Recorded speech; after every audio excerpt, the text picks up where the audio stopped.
Bonjour, chers amis, quel que soit votre signe.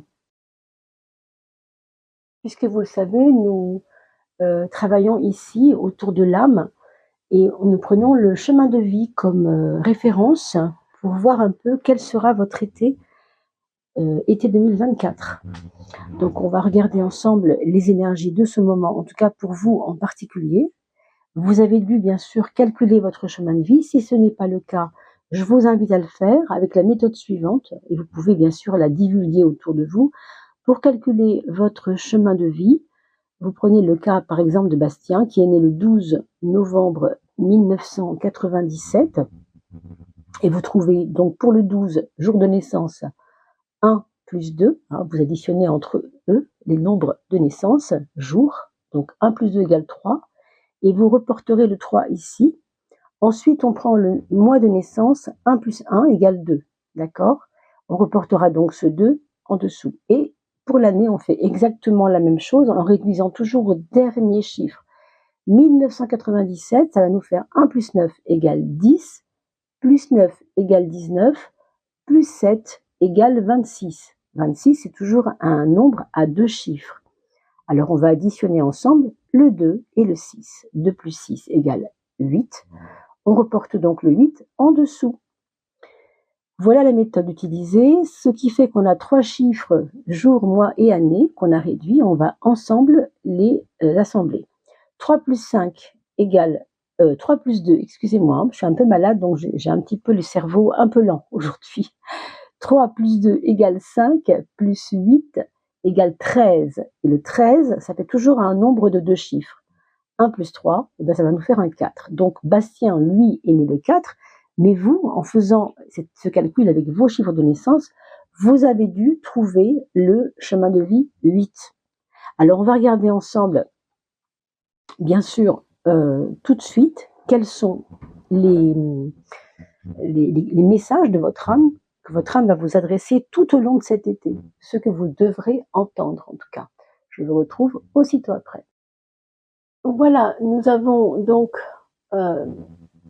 pris la peine de faire ce tirage pour vous, mes amis, et c'est votre âme qui va vous donner les conseils qu'elle a à vous donner. Alors c'est vrai que c'est un tirage qui n'est pas habituel, vous ne devez pas trouver ça si fréquemment que ça sur la toile, et peut-être ce sera le début, j'espère en tout cas, d'un essor, puisque vous savez que comme le monde est en train de changer, eh bien nous, petits humains, on a vraiment, vraiment intérêt à entendre ce que l'âme veut nous dire, parce que plus le monde extérieur change autour de nous, plus nous avons intérêt vraiment à nous connecter à ce qu'il y a de plus essentiel, c'est-à-dire non pas l'extérieur, mais le monde intérieur. Et si je vous invite vraiment à cette réflexion, c'est important parce que les temps changent, le monde change, et on va avoir besoin vraiment très rapidement de toute notre force.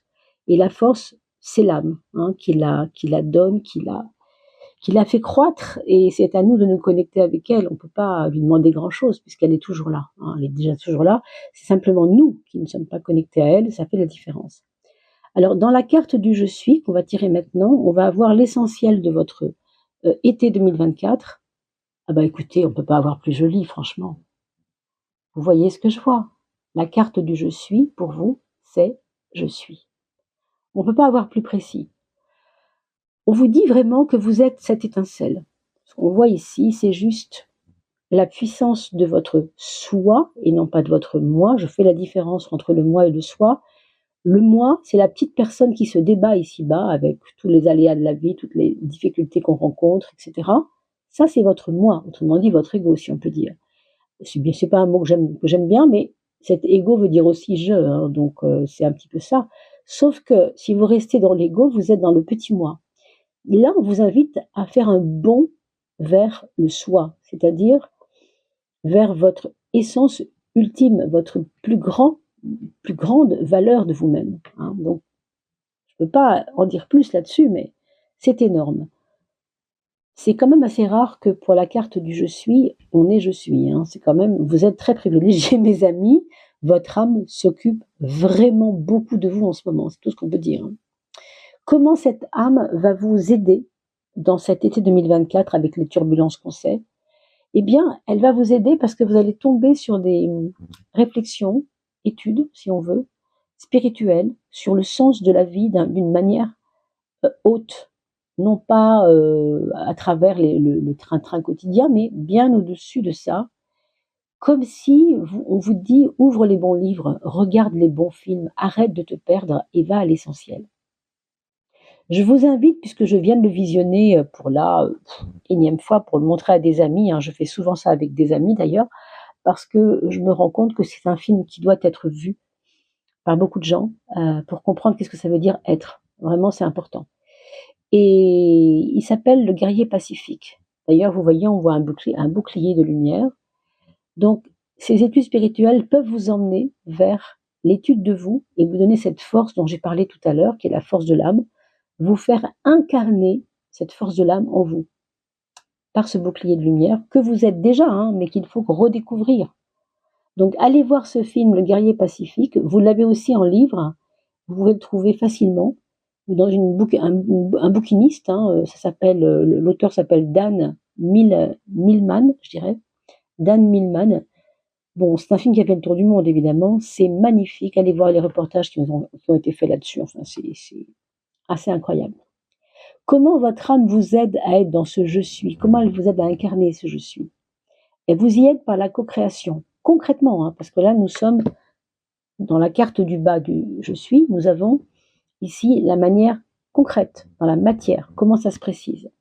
La co-création, c'est quand vous êtes conscient de ne pas faire les choses seulement avec vos petites mains, mais avec aussi une aide intérieure, une aide spirituelle ou une aide, je ne sais pas, ça peut être diverses façons, une connexion en tout cas qui fait que vous êtes dans la reliance à votre âme, encore une fois, ou à des forces en tout cas supérieures et importantes. Dans co-création, c'est le co de connexion, c'est le co de communication, c'est le co de connaissance, c'est le co qui veut dire avec, on n'est jamais seul. En fait, si vous croyez que vous êtes seul, vous vous trompez. Même quand vous êtes très très seul, vous n'êtes jamais vraiment seul puisque nous sommes en équipe dans ce binôme avec notre âme. De toute façon, elle est toujours là. Rien que cela, mes amis, ça devrait pouvoir vous donner une pulsion vers cette force. Donc soyez conscient que tout ce que vous faites, tout ce que vous créez, n'est pas seulement fait par votre personne. Oui, bien sûr, vous êtes là et vous faites ce que vous pouvez faire, et tant mieux. Mais il y a autre chose avec vous. Comprenez-le bien, c'est important. On vous demande vraiment de réfléchir à ça. Qu'est-ce que vous avez déjà dépassé que vous n'avez pas besoin de revenir dessus, par exemple? Alors, vous avez déjà dépassé le Atman. Vous savez, le Atman, ce serait comme une petite timidité d'aller vers l'essentiel, une timidité de votre part de vous croire peut-être inférieur à quelque chose qui est au-dessus de vous. Non, vous n'êtes pas inférieur du tout. Vous êtes cette lumière, je vous l'ai dit, on la voit ici, l'étincelle. Elle brille en devenir, elle brille en perspective, elle brille en graine, si vous voulez, comme une graine qui fera la plante. Vous voyez ce que je veux dire? Vous voyez comme c'est puissant quand elle se met à grandir? Mais il y a en vous peut-être maintenant, ce qu'on vous dit maintenant, c'est que vous avez dépassé l'aspect Atman de votre être, c'est-à-dire être prêt et avoir peur de ne pas l'être, avoir peur de ne pas être prêt. Vous êtes déjà prêt. Pourquoi c'est important de ne pas rester dans le je suis prêt mais j'y vais pas? Alors, on vous dit que c'est karmique. On vous dit que si vous devez dépasser ce Atman, c'est qu'il y a une valeur karmique dedans, de répétition incessante depuis des vies et des vies et des vies. Depuis des vies, vous tournez en rond dans toujours cette même impression que vous n'êtes pas capable que peut-être c'est trop grand pour vous, quelque chose de ce genre-là, si vous voulez. Or, on vous dit ici, prends ta place. Ce qui est karma, c'est à toi de couper les liens, c'est pas aux autres de le faire à ta place. Le karma, on le subit quand on ne le comprend pas. Et quand on le comprend, alors on active le dharma, c'est-à-dire le médicament qui correspond aux symptômes. Vous voyez?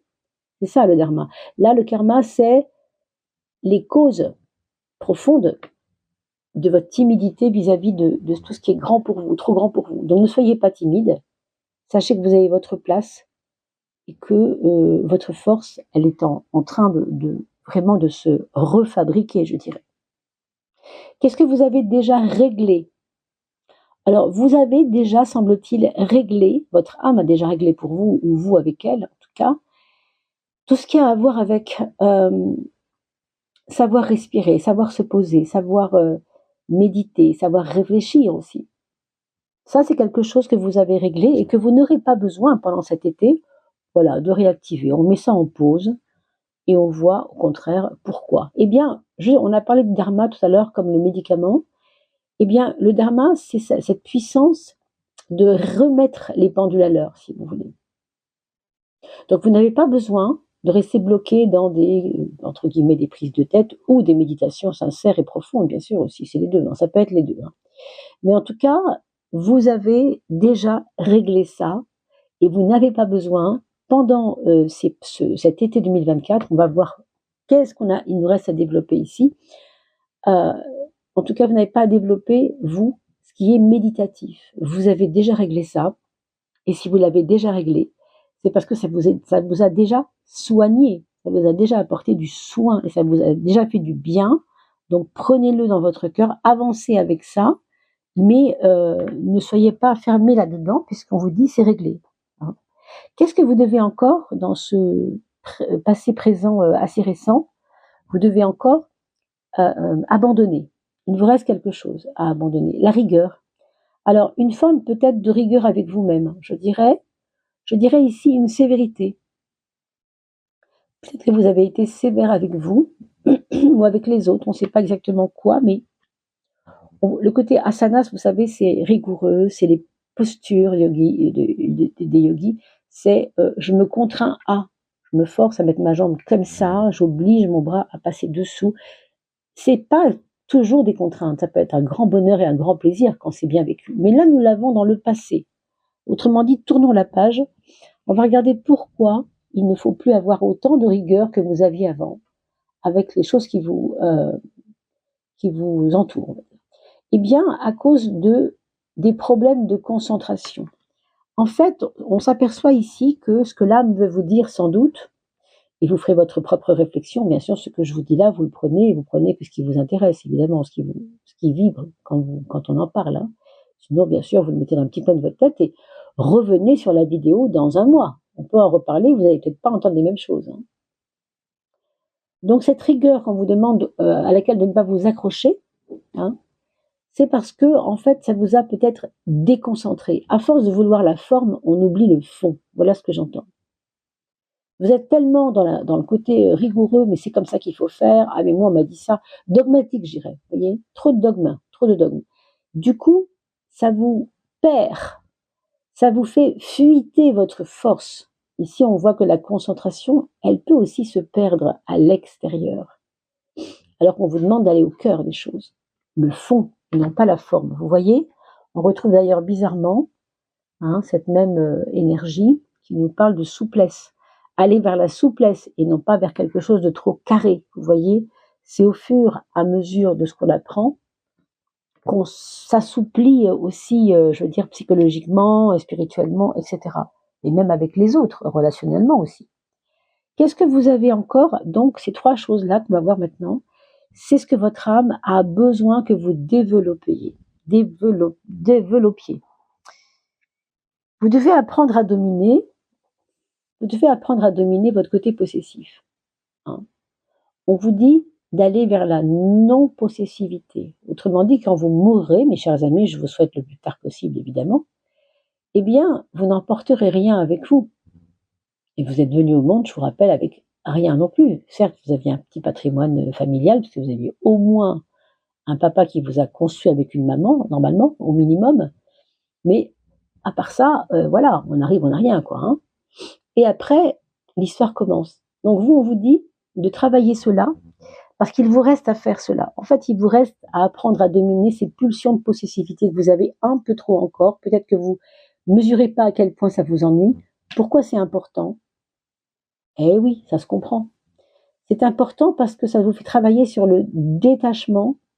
Alors on pourrait dire détachement de la matière, j'entends, mais aussi détachement de la relation. C'est-à-dire que si vous aimez quelqu'un profondément, amoureusement, mais d'une manière, j'ai envie de dire presque sauvage, c'est-à-dire, quand vous aimez quelqu'un éperdument, que vous donneriez votre vie pour la personne, vous voyez, ça, c'est peut-être très beau sur le papier et dans les poèmes, hein, ou dans les histoires de passion amoureuse qu'on voit dans les films, les livres, etc. Mais à vivre, c'est un vrai problème parce que ça vous attache, ça vous met des faux liens avec la personne, alors qu'elle n'est pas à vous, vous n'avez rien, ce n'est pas votre amour. C'est la personne que vous aimez, oui, mais ce n'est pas votre, à vous, votre amour. Hein. Très souvent, on appelle la personne mon amour. Vous voyez, mon amour, mon amour. C'est pas le vôtre, en fait. C'est l'amour que vous manifestez pour cette personne qui est votre amour. C'est pas la personne qui est votre amour. Vous voyez comment on peut se tromper? Donc, travailler sur le détachement. Et bien sûr, il peut aussi s'agir de matériel. Hein. Ça, je ne peux pas le savoir. Simplement, prenez ces notions, faites-en ce que vous voulez, et puis revenez peut-être sur la vidéo dans quelques jours, dans quelques semaines. Vous comprendrez peut-être mieux pourquoi on avait parlé de ça. Qu'est-ce que vers quoi vous devez vous élever? Ben voilà, vous devez vous élever par quelque chose de beaucoup plus simple que toutes ces conventions, dogmes, etc. C'est votre respiration, c'est votre présence à la vie. La première chose que fait un enfant, hein, on a vu qu'un enfant, ça n'a rien, ça vient au monde avec rien. Un enfant, la première chose qu'il fait, avant même d'ouvrir les yeux, avant même de toucher sa maman pour être rassuré, non, il respire. Il a l'impression qu'il va déchirer, les poumons vont se déchirer, mais l'air va rentrer et l'aventure commence. L'aventure du pranayama commence. Pranayama, alors yama, je me souviens plus ce que ça veut dire en sanskrit, mais prana, c'est l'air que nous respirons, qu'on peut aussi appeler énergie. Moi, je dirais plus énergie vivante. Vous savez qu'il y a des humains sur la Terre, il y en a pas mal quand même qui font ça. Moi, je n'en suis pas encore là parce que je m'y projette. Hein, j'ai très très envie d'essayer ça. Quand je dis essayer, c'est pas le mot, hein, mais de le faire, de le mettre en place. C'est le prana, le pranisme. Ça s'appelle pranisme. Renseignez-vous, allez voir sur Google. Ça consiste à s'alimenter uniquement par cette énergie nourrissante, cette énergie vivante qu'est, alors évidemment, tout ce que nous respirons. Hein. Il y a eu des études là-dessus pour démontrer que cette énergie est vivante et que l'air, qu'on pourrait appeler air, hein, tout simplement, c'est bien autre chose que ce qu'on croit. C'est pas seulement quelque chose qui rentre dans les poumons pour faire travailler le métabolisme du corps. Non, c'est bien plus que ça. Donc pranayama, c'est reprendre de la force à travers votre respiration. Ça, par contre, on vous le dit, hein, vous devez vous élever vers le pranayama. Vous avez quelque chose à comprendre de votre manque de respiration. Peut-être que vous avez difficulté à respirer en ce moment, ou peut-être simplement que vous êtes pas assez à l'écoute de votre respiration. Vous respirez peut-être assez mal, hein, peut-être pas assez, simplement. Pourquoi c'est important? Eh bien, on vous parle de vacuité mentale. Tout simplement, si vous respirez assez mal et pas assez, tout simplement, ça va vous emmener vers du brouillard de compréhension des choses. Le brouillard, vous savez, c'est comme quand on perd la, comment je pourrais vous dire ça? On perd le sens de la vue quelque part. Je ne peux plus voir, je ne peux plus rien comprendre.